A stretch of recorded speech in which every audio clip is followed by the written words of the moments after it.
மனிதனிடம் தேவன் காட்டின அன்பு இந்த மண்ணிலே மனிதனாக உதித்தது. அன்பு அன்பு அன்பு தேவ அன்பு அன்பு அன்பு அன்பு அன்பு அன்பு தேவ அன்பு அன்பு அன்பு. மனிதனிடம் தேவன் காட்டின அன்பு இந்த மண்ணிலே மனிதனாக உதித்தது. மனிதனிடம் தேவன் காட்டின அன்பு இந்த மண்ணிலே மனிதனாக உதித்தது.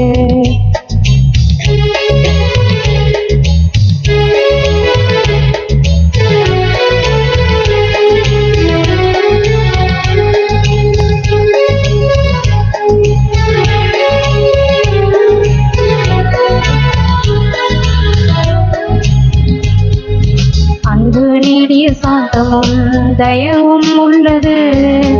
அன்புக்கு பொறாமை இல்லை, அன்பு தன்னை புகழாது. அன்புக்கு நீடிய சாந்தமும் தயவும் உள்ளது. அன்புக்கு பொறாமை இல்லை, அன்பு தன்னை புகழாது.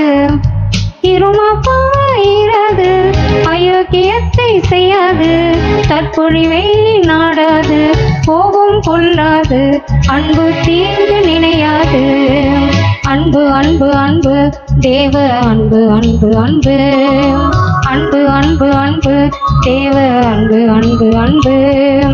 மனிதனிடம் தேவன் காட்டின அன்பு இந்த மண்ணிலே மனிதனாக உதித்தது. மனிதனிடம் தேவன் காட்டின அன்பு இந்த மண்ணிலே மனிதனாக உதித்தது.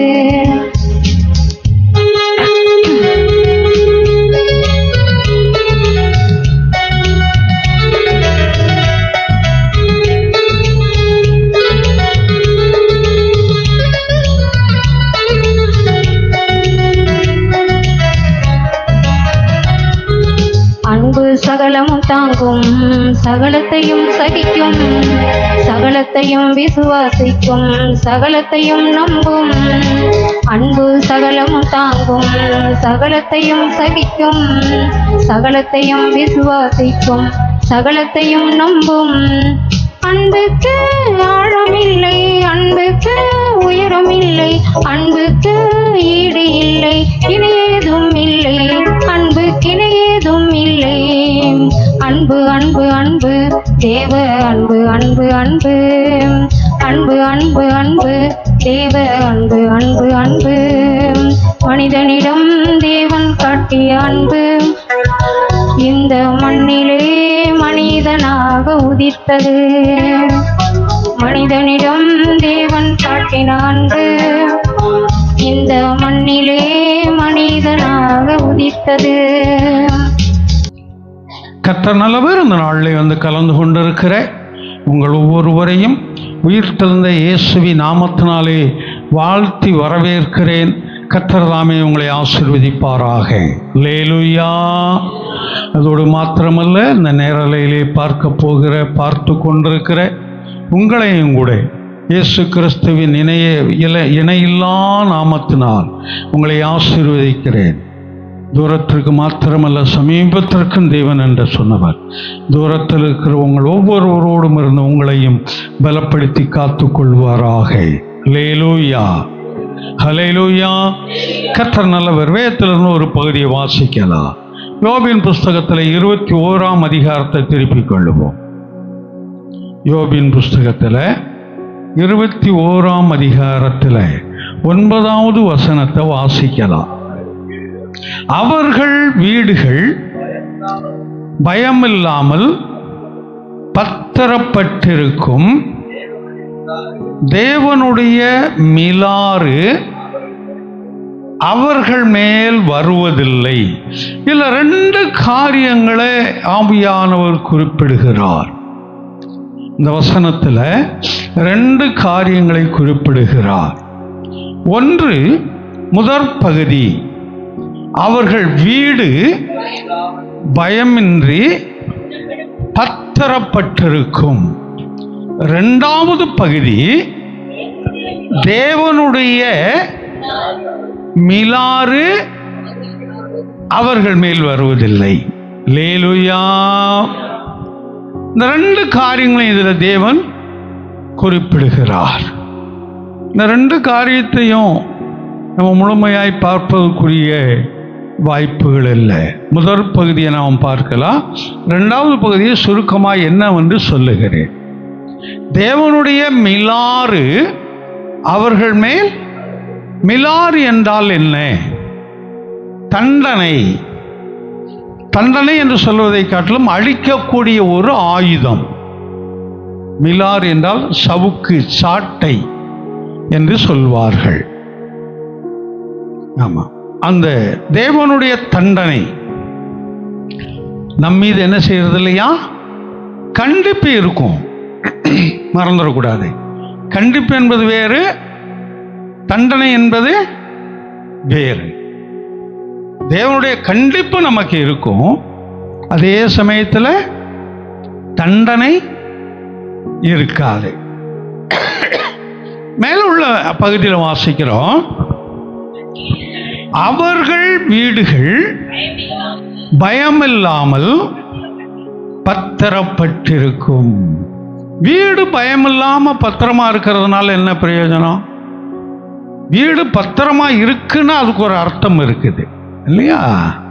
வீடை பூட்டிட்டு போகிறோம், பாதி தூரம் போன பிறகு கூட திரும்ப ஓடி வருவோம். எதுக்கு தெரியுமா?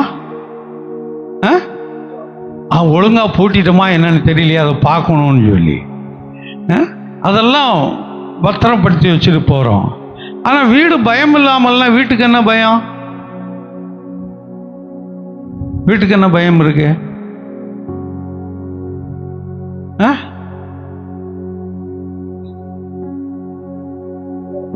வீட்டுக்கு பூட்டிட்டு வெளியே போன முன்னாடி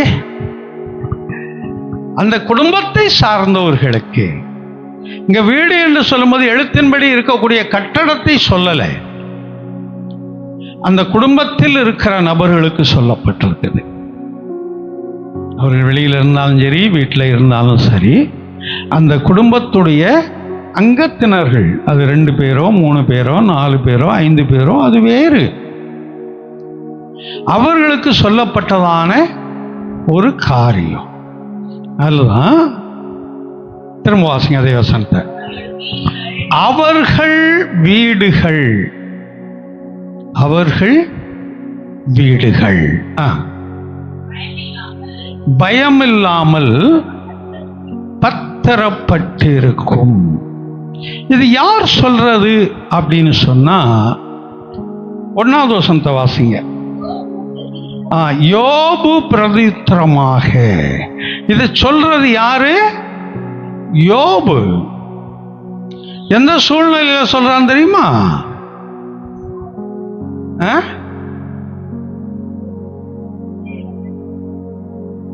பிள்ளைகளை இழந்து போய், சொத்து பத்துகள் எல்லாம் பறிபோய், சரீரத்தில் புண்கள் நிறைந்தவனாய், தன்னுடைய கட்டின மனைவியினால் கைவிடப்பட்ட நிலைமையிலே, தன்னுடைய உயிர் நண்பர்கள் 3 பேரும் வந்து எந்த அளவுக்கு ஏளனமாய் பரியாசமாய் இவனை பேச வேண்டுமோ அப்படி பேசிக்கொண்டு உட்கார்ந்திருக்கிற நிலைமையில இதை சொல்றான். கர்த்தர் பெரியவர். நான் அடிக்கடி சொல்றது போல, ஒரு வேத வசனத்தை அதனுடைய பேக்ரவுண்ட், அதாவது அது சொல்லப்பட்ட சூழ்நிலை, யார் சொன்னது, யாருக்காக சொன்னது, அந்த சூழ்நிலைகளை நாம் பார்க்கும் போதுதான் அந்த வசனத்தினுடைய முழு கருத்து நமக்கு சொந்தமாயிருக்கும். இப்போ இந்த யோபு இருக்கிற நிலைமையில இப்படிப்பட்ட காரியங்களை சொல்ல முடியுமா? நம்ம ஒரு பலவீனத்தில் இருந்தோம்னு சொன்னா, நம்மளை யாராவது பார்க்க வந்தா அவங்கள பார்த்து என்ன சொல்லுவோம்? சரி, அவங்கவுங்க ஏதோ சொல்றோம் இல்லையா? நமக்கு இதெல்லாம் தெரியும். வரலன்னா சொல்லுவோம், ஆமா ஒரு சாதி சனம் என்ன வந்து பார்க்கல, நாதி கெட்டவனா கிடந்தேன், நாதி கெட்டவளா கிடந்தேன், ஒருத்தர் வந்து எட்டி பார்க்கல, இதை நம்ம சொல்லுவோம். அது வேறு, அதற்குள்ளும் நான் கடந்து போகலை. இவன் பலவீனத்தோடு இருக்கிறான். மற்றவர்களுக்கு இவன் ஆசீர்வாதமான சில காரியங்களை இங்கே கூறுகிறான். இவனுடைய நிலைமைய இப்போவா பிறகான்னு தெரியலங்கிற நிலைமையில தான் இவனுக்கு இருந்து கொண்டு இருக்கிறேன். ஏன்னா எல்லா சொத்துக்களும் போயிடுச்சு. 10 பிள்ளைகளும் ஒரே நாள்ல செத்தாங்க. மனைவியும் வந்து சொல்றா, இன்னும் நீ ஏன் உயிரோட இருக்கிற? உன் தேவனை தூஷித்து நீ உயிரை விடு, சும்மா நீ சாகக்கூடாது. உன்னை படைத்த தேவனை தூஷித்துனா என்ன அர்த்தம்? சத்தமா சொல்லுங்க. அசிங்கமா கேவலமா பேசுறது இதான் தூஷித்து நீ என்ன செய், சத்துப்போ அப்படின்னு சொல்லி அவள் சொல்றா. இப்படிப்பட்ட நிலைமையில சரி, உயிர் நண்பர்கள் நமக்கு துணையா இருப்பாங்கன்னு நினைக்கிறான். இவனுடைய நிலைமையை கேட்டு அவர்கள் வருகிறார்கள். இவன் சொல்லி அனுப்பல. அவர்கள் வந்து இவன் தெருவிலே உட்கார்ந்து கொண்டிருக்கிற நிலைமையை பார்த்து, ஏன்னா தெருவில் போய் சாம்பல் அள்ளி உடம்புல போட்டுக்கிட்டு அங்கே கிடக்கிற ஓடுகளை எடுத்து, அதாவது உடைஞ்ச மண்பானை துண்டுகள், அதுகளை எடுத்து உடம்ப சொரிஞ்சுக்கிட்டு இருக்கிறான். அந்த அளவுக்கு சரீரத்தில் வேதனை, அந்த அளவுக்கு சரீரத்தில் பிரச்சனைகள். ஏன்னா அது சொரியும் போது எப்படி இருக்கும்னு எனக்கு தெரியும். ஏன்னா என்னுடைய முட்டு கீழே 2 காலம் பார்த்தா பிளாஸ்டிக் கால் மாதிரி தான் இருக்கும். அதில் எனக்கு அந்த ஒரு பயங்கரமான ஒரு புண்ணு இருந்த காலங்கள். ஆமாம், அந்த நேரம் அந்த ஊரில் புல்ல இருக்கிற அருவான்னு ஒன்று இருக்கும், பன்னருவான்னு சொல்லுவாங்க. அதை எடுத்து கூட சொரிஞ்சிருக்கிறேன். சொரிய அவ்வளவு விதமாக இருக்கும். சொரிஞ்சு முடிச்சதுக்கு அப்புறம் தான் தெரியும் அதுல இருந்து ரத்தம் ஒழுகும் எரியும். அது கொஞ்சம் ஆறுறதுக்கு நாள் ஆகும். அப்போ அந்த சொரியும் போது அவ்வளவு இதமாய் இருக்கும், அவ்வளவு சுகமாய் இருக்கும். அதுக்கு பின்னாடி தான் அதனுடைய பிரச்சனைகள் என்னங்கிறது தெரிய வரும். இவன் சாம்பலை போட்டுக்கொண்டு சொரிந்து கொண்டு ரோட்டில் உட்கார்ந்து இருக்கிறான், சரீரம் முழுவதும் பொண்ணு. அப்போ அந்த 3 நண்பர்களும் வர்றாங்க. இவன் உட்கார்ந்துருக்கிற நிலைமையை பார்த்து அவர்கள் அமைதியாக இருக்கிறாங்க. அவன் பக்கத்துல இருந்து உட்கார்ந்துட்டாங்க. இவன்கிட்ட ஒன்றும் பேசல, அமைதியாக இருக்கிறாங்க. எத்தனை நாள் அப்படி அமைதியாக இருந்தாங்கன்னு தெரியுமா?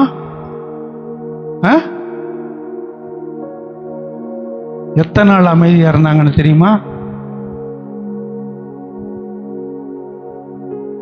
இப்பதான் பார்க்குறீங்களோ?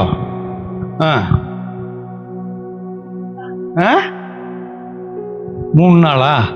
சரி, 3 நாளா, 4 நாளா, 5 நாளா, 6 நாளா, 7 நாளா? அடுத்த வாரம் வந்து சொல்லுங்க. அடுத்த வாரம் கேட்குறேன். ஆமாம், அந்த கேள்வி ஒன்று கேட்டேன், எத்தனை பேருக்கு எழுதி வச்சிருக்கிறீங்க? என்ன கண்டே பிடிக்கல, தொடவே இல்லை, பின்ன எப்படி நீங்கள் கேட்குறீங்கிறீங்களா? அடுத்த வாரம் தரீங்களா? சரி, அடுத்த வாரம் கொடுங்க. ஆமாம், ஏன்னா அந்த மரத்தை வெட்டி போடுவோம் அப்படின்னு சொல்லி வேலைக்காரன் சொல்கிறான். இதுதான் இல்லை, எஜமான் சொல்கிறான் வந்து, இந்த மரத்தை வெட்டி போடுப்பா, எதுக்குப்பா இடத்த அடைச்சிக்கிட்டு இருக்குது, ஒரு பழம் பழுக்க மாட்டேன்னு, ஒரு பூ பூக்க மாட்டேனுது அப்படின்னு. ஆக அந்த வேலைக்காரன் சொல்கிறான், ஐயா அந்த 1 வருஷம் பார்க்கலாம், இதை சுற்றி கொத்துறேன், இதுக்கு நல்ல உரம் போடுறேன், நல்லா தண்ணி ஊற்றுவோம், இந்த வருஷம் காய்க்கலைனா அடுத்த வருஷம் என்ன செய்வோம், வெட்டி போட்டுருவோங்கிறான். அது மாதிரி போன மாதம் வரைக்கும் டைம் கொடுத்தது, அடுத்த வாரம் வரைக்கும் டைம் கொடுக்கலாம், ஒன்றும் இல்லை. அடுத்த வாரம் வரைக்கும் டைம் கொடுக்கலாம். அப்போ இந்த மனிதன் மிகவும் வேதனையோடு இருக்கும்போது அந்த நண்பர்கள் வந்து இவனுக்கு ஆதரவாய் பேசலை. இவனுக்கு ஆதரவாய் பேசுகிற மாதிரி இவனை ரொம்ப மனநோகடிக்கிறாங்க. நீ ரொம்ப நல்லவனோ, தேவனை காட்டிலும் பரிசுத்தமானவனோ, நீ ரொம்ப யோக்கியனோ அப்படின்னு சொல்லி எந்த அளவுக்கு இவனை மனம் அடிவாக்க வேண்டுமோ, இவனை சோர்வுக்குள்ளாய் கொண்டு போக வேண்டுமோ, அந்த அளவுக்கு அந்த உயிர் நண்பர்கள் பேசுகிறாங்க. யாரோ வழிப்போக்கர்கள் பேசினா தெரியாது, யார் என்று தெரியாதவர்கள் பேசினா தெரியாது. இவர்கள் 3 பேரும் யார்? வழிப்போக்கர்கள். இடையில ஒரு நண்பன் ஒருத்தன் சேர்ந்துக்கிறான், அவன் 4வது நண்பராக இருக்கிறான். அவனை கணக்கிலேயே வைக்கல. ஆமா, தேவனும் அவனை கணக்கில் வைக்கல. ஏன்னா அவன் பாதியில் வந்தான், பாதியிலேயே போனான் போல இருக்குது.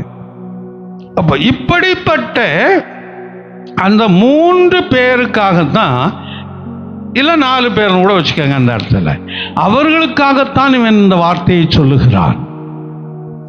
தன்னை ஏளனப்படுத்துகிற, தன்னை கேவலப்படுத்துகிற, தன்னை பரியாசப்படுத்துகிற, ஆனால் தன்னோடு அவர்களும் உட்கார்ந்து இருக்கிற அந்த நண்பர்களை பார்த்து சொல்லுகிறான் அந்த வார்த்தையை.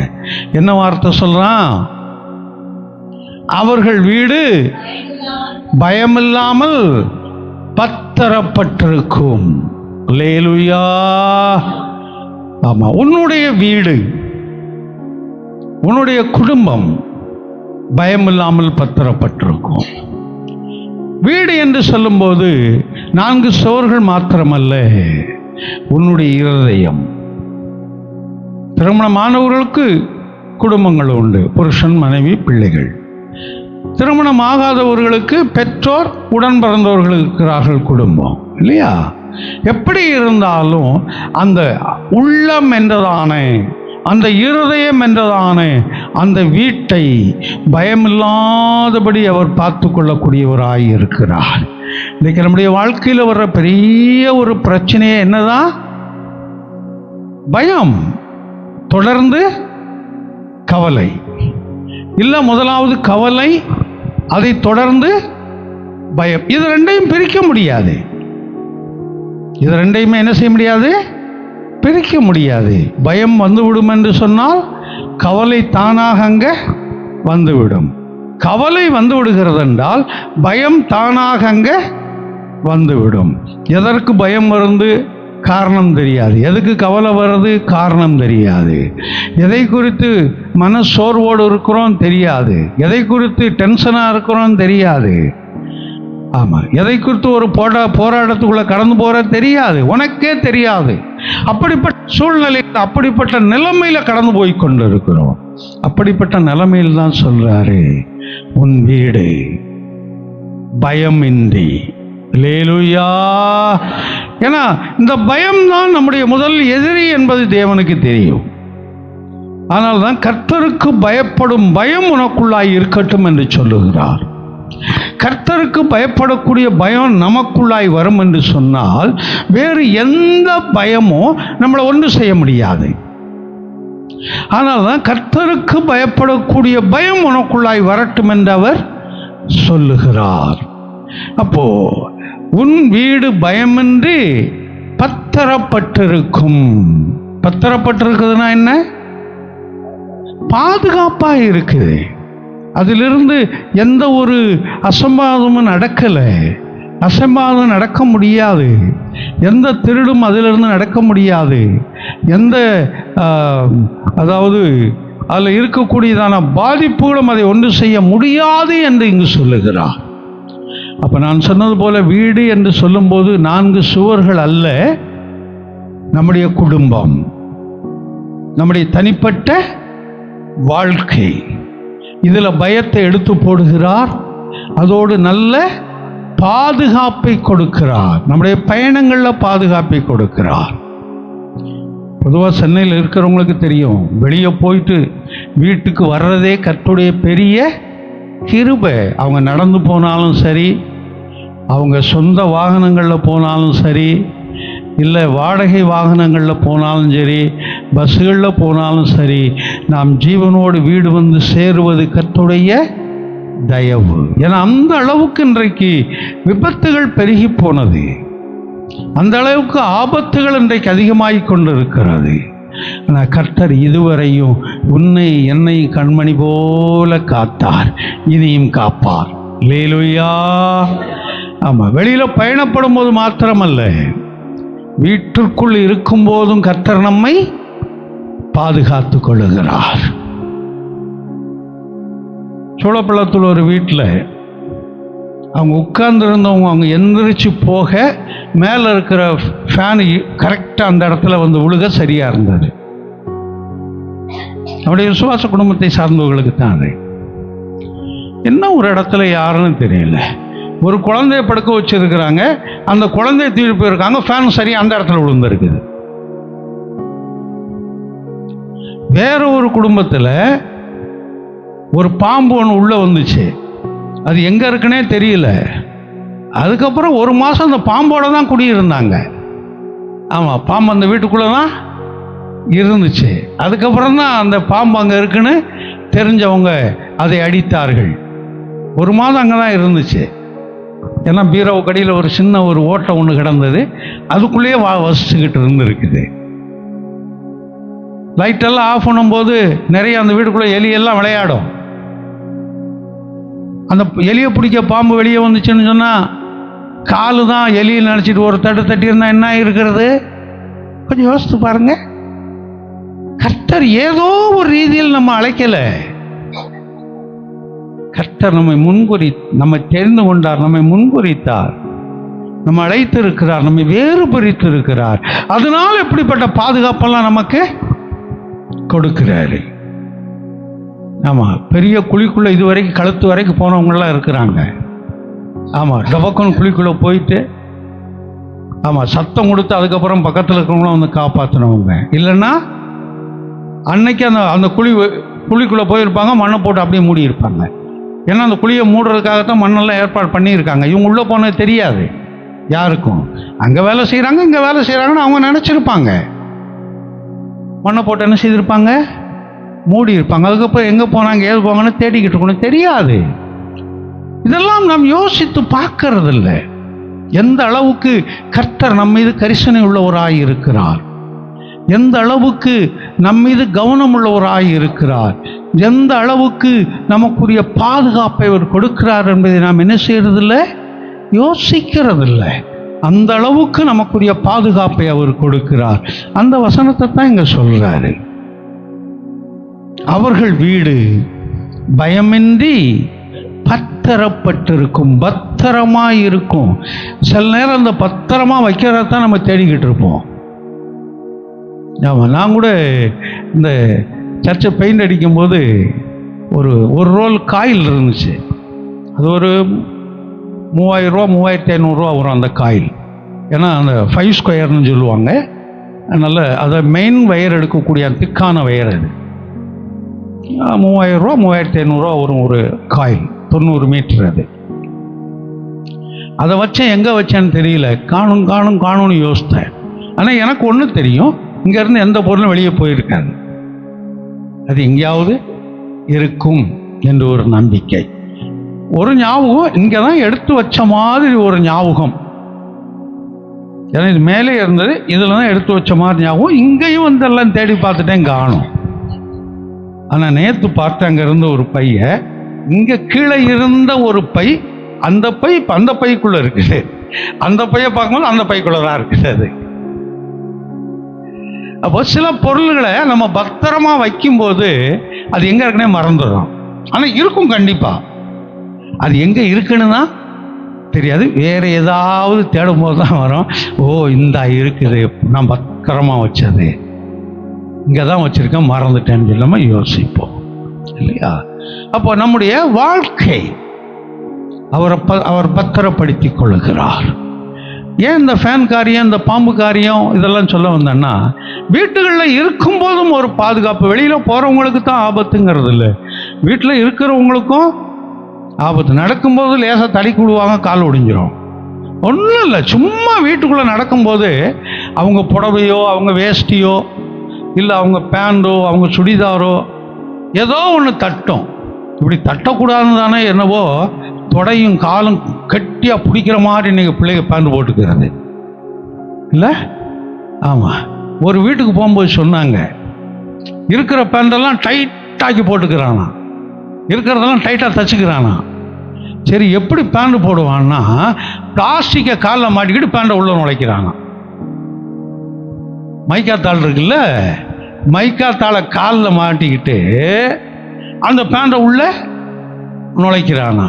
கழட்டும் போது அப்போ என்ன செய்யறது இல்லை, 2 பேரும் பிடிச்சி இழுக்கணுமா என்னன்னு தெரியல. அதே மாதிரி திரும்ப அந்த கவரை மாட்டிக்கிட்டு தான் கழட்டணுமா? ஆமாம், அது ஆண்களுக்கு அவ்வளோ தெரியறதில்ல.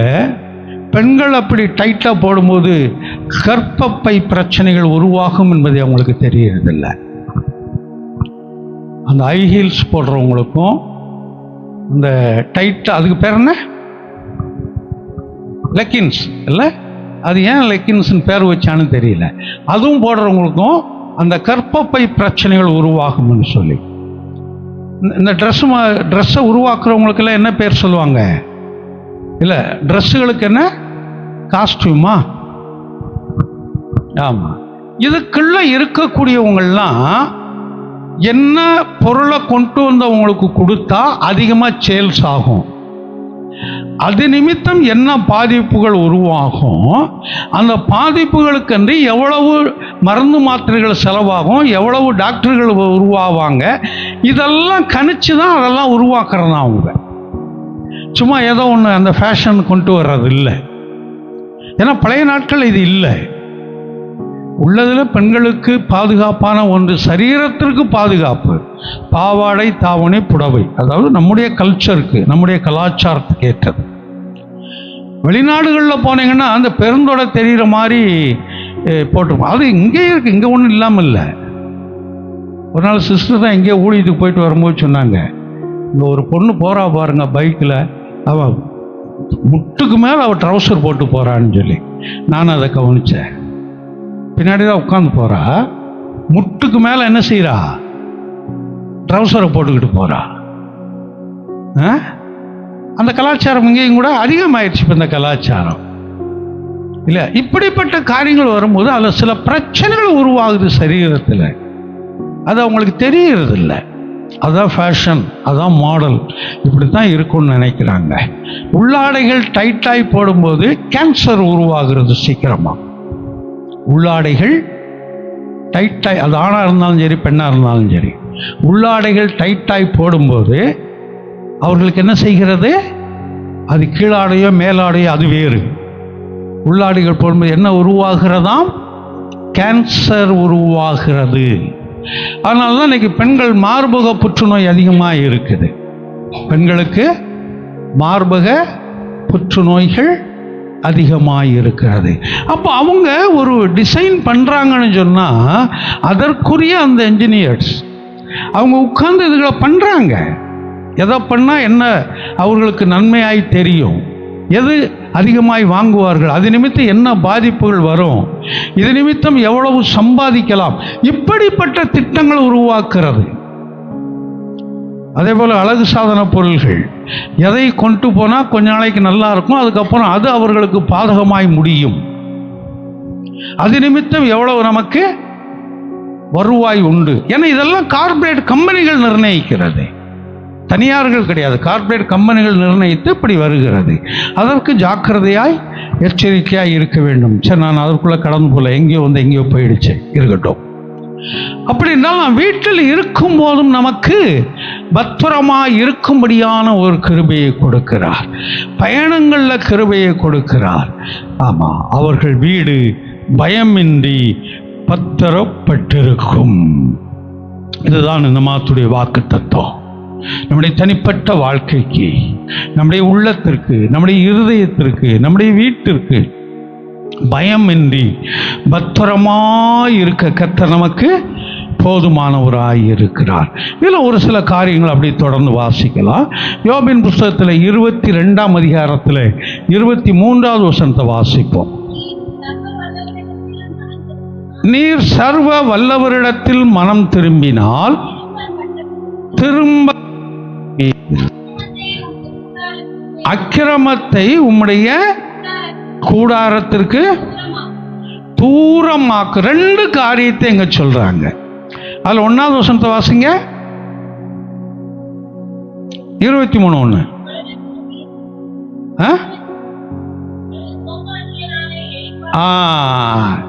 யார் சொல்றாங்கிறத சொல்றதுக்காகத்தான் இதை உங்களுக்கு வாசிக்க சொன்னேன், வேற ஒன்றும் இல்லை. ஒன்று தோமானியனா தேமானியனா?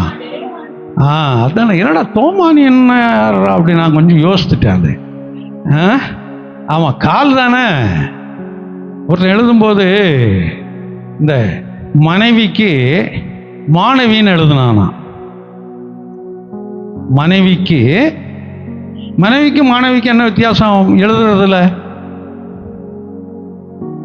எழுத்துல மனைவிக்கும் மாணவிக்கும் என்ன வித்தியாசம்? அவ்வளவுதான்.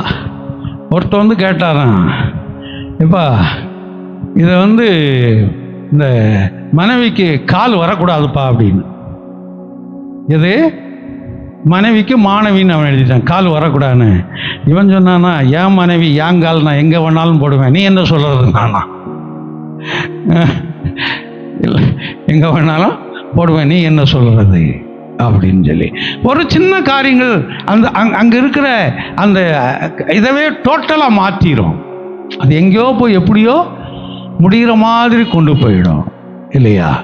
அப்போ தேமானியனாகிய எலிப்பாஸ் இதை யோபை பார்த்து சொல்றான். என்ன சொல்றான்? சர்வ வல்லவரிடத்தில் மனம் திரும்பினால் திரும்ப கட்டப்படுவீர்.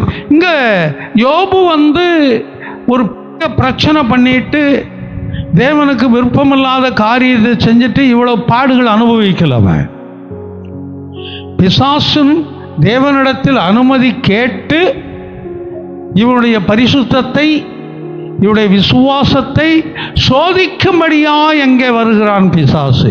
அதற்குள் கஷ்டப்பட்டு கொண்டிருக்கிற மனிதன் தான் யோபு. ஆனா எலிப்பாஸ் அதை சொல்றான். ஆனா இதை நம்ம எப்படி எடுத்துக்கொள்ளலாம்? என்னன்னு சொன்னா, திரும்ப அந்த வசனத்தை வாசிங்க. நீர் சர்வ வல்லவரிடத்தில் மனம் திரும்பினால் கட்டப்படுவீர். லேலுயா. அந்த வீடு பத்திரமாய் இருக்க வேண்டும் என்றால் ஒரு மனமாற்றம் தேவை. வீடு கட்டப்பட வேண்டும் என்றால், வீடு பயமின்றி பத்திரப்பட்டிருக்க வேண்டும் என்று சொன்னால், அந்த வீடு திரும்பவும் அந்த வசனத்தில் என்ன வாசிக்கிறான்? மாசத்துல மனம் திரும்பினால் கட்டப்படுவீர், திரும்ப கட்டப்படுவீர். அப்ப ஏற்கனவே அந்த கட்டப்பட்டவனாய் இருந்தான், அந்த வீடு கட்டப்பட்டதாய் இருந்தது. ஆனால் கர்த்தருக்கு பிரியமில்லாதபடி தான்றோனித்தனமாய் காரியங்களை செய்தபடியினால், தன்னுடைய மன விருப்பம் போல் அலைந்து கொண்டிருந்தபடியினால் அந்த வீடு இடிக்கப்பட்டது.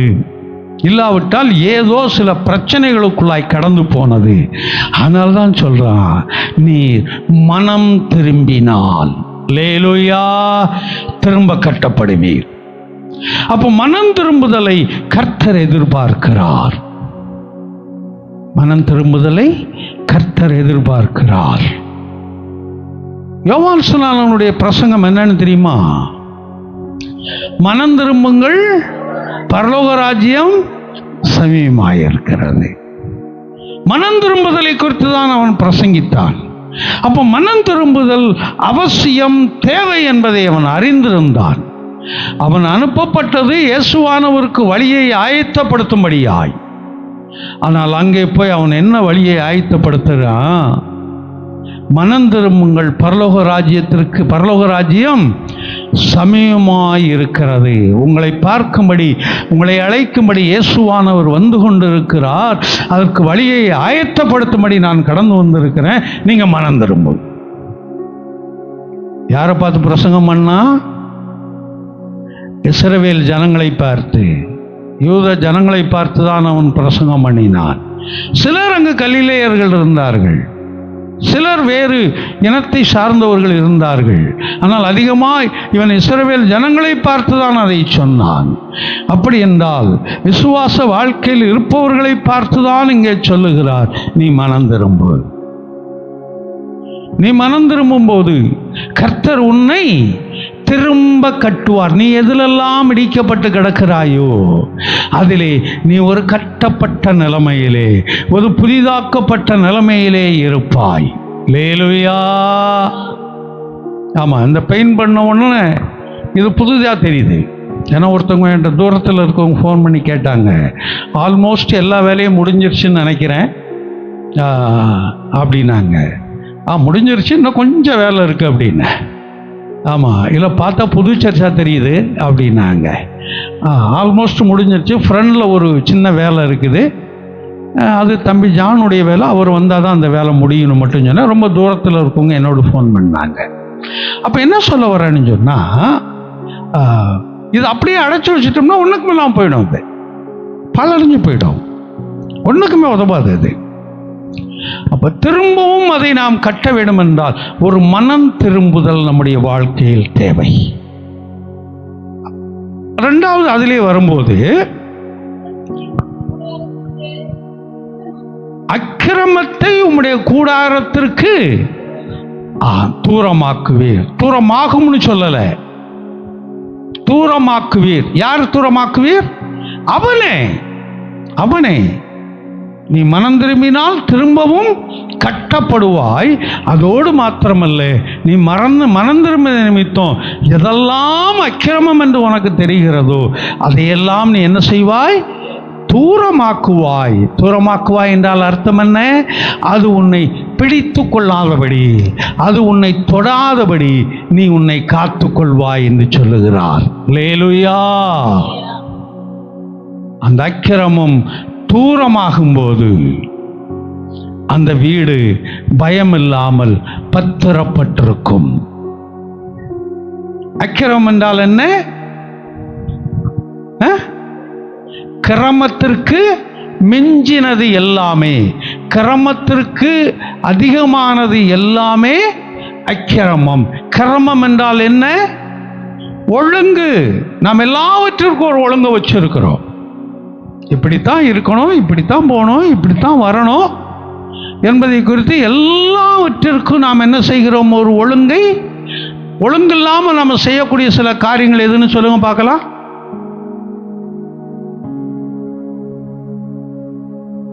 எதுவும் இல்லை.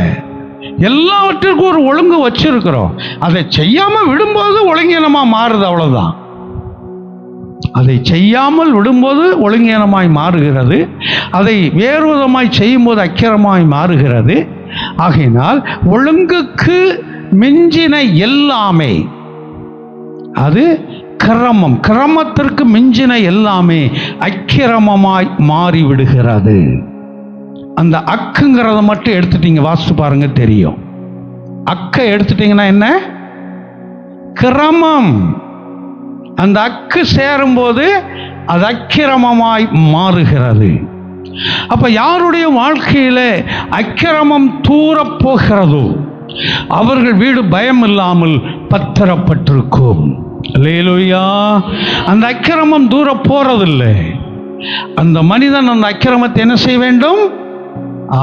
தூரமாக்க வேண்டும், அவனை விட்டு ஒதுக்க வேண்டும். அதைத்தான் அங்கே கோடிட்டு சொல்றாரு. என்ன ஒரு காரியத்தை கூட வாசிக்கலாம். சங்கீதம் 73:5 வாசிக்கலாம். 73:5.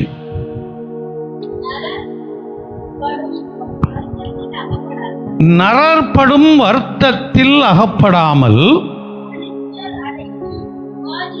மனுஷர் படும் உபாதையை அடையாமலும். ஆமா, இங்க ரெண்டு காரியங்களை கோடிட்டு சொல்றான். இது யாருடைய சங்கீதம்? ஆசாப். ஆசாப் யார்? ஆசாப் யார்? நாங்க இல்லைங்கிறீங்களா? பாடற்குழு தலைவன், கொயர் லீடர், பாடற்குழு தலைவன் ஆசாப். அவன் சொல்லும்போது சொல்றான், நரற்படும் வருத்தத்தில் அகப்படாமலும். நரர்னா யாரு? நரர்னா யாரு? நரர்னா யாருப்பா?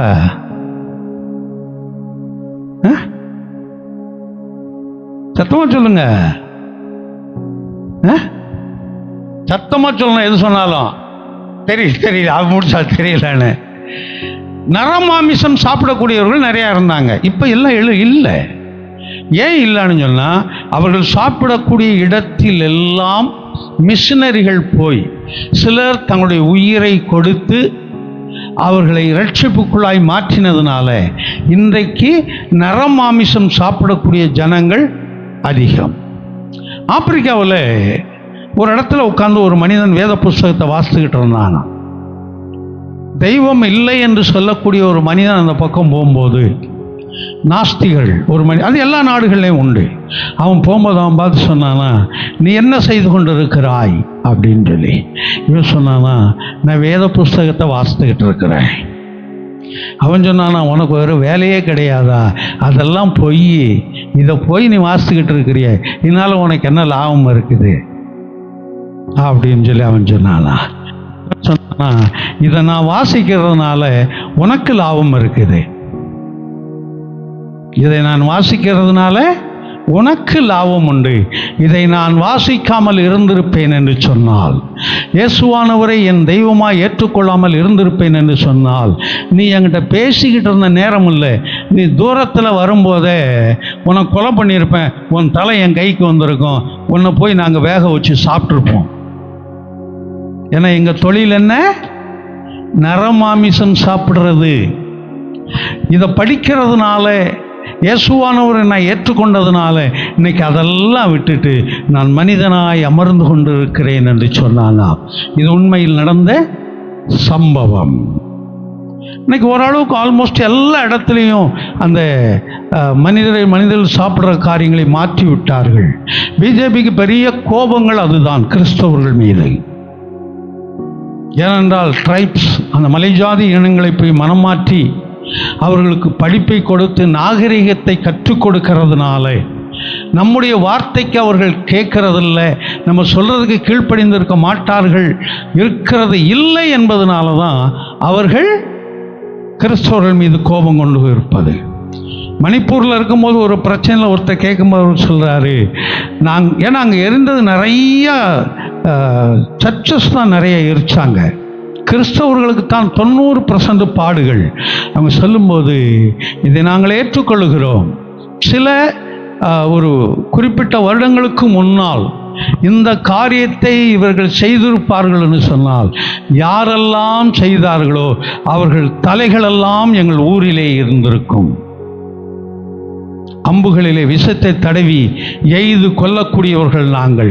ஆனால் இந்த வேதம் எங்களுக்கு கற்றுக் கொடுக்கிறது அது தவறு என்று சொல்லி, அதனால தான் இவ்வளவு சித்திரவதைகளையும் பொறுத்துக்கிட்டு நாங்கள் அமைதியாய் இருக்கிறோம் என்று சொன்னார்களாம். அல்லேலூயா!